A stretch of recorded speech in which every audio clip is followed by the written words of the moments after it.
In this video, I'm going to show you how you can install Ubuntu 25.10 in VirtualBox. So without wasting any time, let's get started. But before we dive in, there's one thing you need to check on your system. Open Task Manager, go to the CPU tab, and make sure virtualization is enabled. If it is, great, you're good to go. But if not, you'll need to reboot into your BIOS and enable it manually. Alright, open any browser and search for Ubuntu. Click on the first website that appears.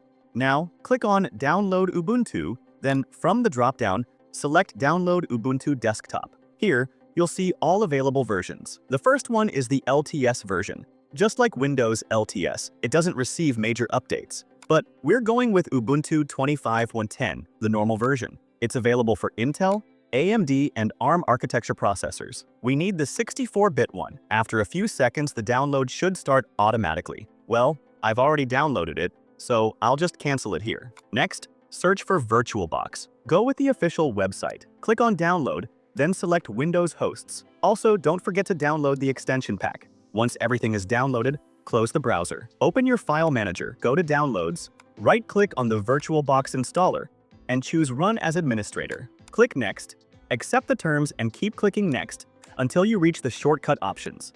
Configure the shortcuts as you like, then click Next again. The installation will begin. Once it's done, VirtualBox will launch automatically. Choose Expert Mode. Now go back to Downloads and open the extension pack. It'll redirect you to VirtualBox. Click Install, scroll to the bottom, and choose I agree. After a few seconds, the window will disappear. That means the installation is complete. Click on New to create a virtual machine.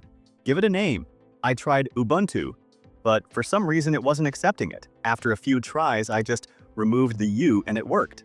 Make sure the OS type is set to Linux, the distribution is Ubuntu, and the version is Ubuntu 64-bit. Click Finish.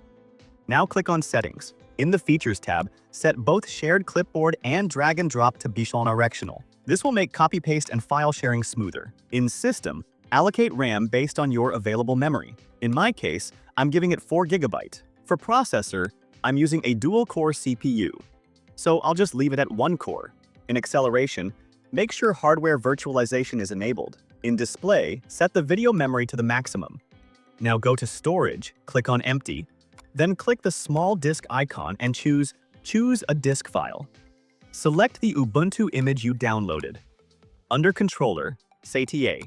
If you want to use another drive location, click Choose a disk file and select that location. In my case, I only have the C drive, so I'll leave it at the default. In Network, make sure it's set to NAT, then click OK. Now start the virtual machine. Hit Enter on Try or Install Ubuntu. After a few minutes, if everything goes well, Ubuntu should boot normally, but if not, you might see a display graphics selection error. This usually happens when the graphics controller is set to auto. To fix it, close the VM, choose Power Off Machine, then click OK. Go to Settings, then the Display tab. By default, the graphics controller is set to VMS VGA. Let's try changing it to VBox VGA. You'll see a warning. Invalid settings detected. Just ignore it and save. Now try booting Ubuntu again. This time, the Ubuntu logo appears. Click Try or Install Ubuntu, and as you can see, the desktop appears. It's a bit laggy, probably because I only gave it 1 processor core. Let me adjust the display resolution to something larger and switch to full screen mode. To begin installation, click on the small Ubuntu icon. After a few minutes, the installation screen appears. First, choose your language, then click Next. In Accessibility, just click Next again. Now choose your keyboard layout. You can test it in the typing box. Once confirmed, click Next. Next, it'll ask about internet connection. I usually choose Do Not Connect to Internet. For installation type, choose Interactive Installation. You'll see 2 options. The default selection includes essential apps, a web browser, and basic utilities. The extended selection includes office tools and more, but might require internet. As usual, I go with the default selection. Now comes the driver section. I always skip this because it doesn't work on every device.